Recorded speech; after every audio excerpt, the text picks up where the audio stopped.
Vamos con movimiento en dos dimensiones y tenemos el problema de velocidad relativa. Dice, estás viajando en un bote cuya velocidad relativa al agua es de 6.1 metros sobre segundos. El bote apunta a un ángulo de 25 grados río arriba en un río que fluye a 1.4 metros sobre segundos. A, ¿cuál es tu velocidad relativa al suelo? Y B, ¿cuál es tu dirección del viaje relativa al suelo? Da tus respuestas en términos de grados río arriba.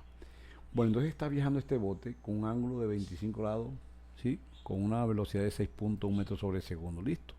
Dice que el bote apunta con un ángulo de 25, ahí lo tenemos. Dice que el río fluye con una velocidad de 1.4 metros sobre segundo. Entonces, esta es la velocidad del bote relativa al río, al agua, ¿cierto? 6.1. Y aquí tenemos la velocidad del río relativa al suelo. Como está hacia abajo, pues sería 1 menos 1.4 metros sobre segundo. Y la pregunta A es cuál es tu velocidad relativa al suelo, es decir, me están pidiendo esta velocidad.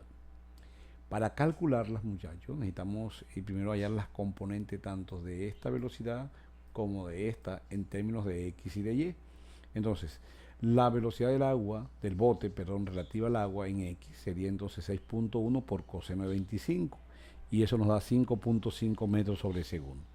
Y la velocidad del bote con respecto al agua en el eje Y es 6.1 por seno de 25, es decir, 2.6 metros sobre segundo.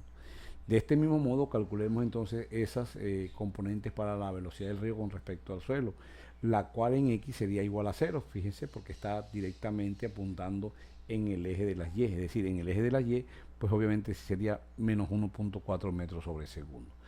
Con estas velocidades sí podemos calcular entonces esta velocidad del bote con relativa al suelo, que es raíz, ¿cierto?, de la componente en X. Si yo sumo estas dos, sería 5.5 al cuadrado, más esta componente en Y al cuadrado sería 2.6 menos 1.4, es decir, 1.2 al cuadrado. Ustedes resuelven esto y esa velocidad del bote con respecto al suelo es de 5.6 metros sobre segundo.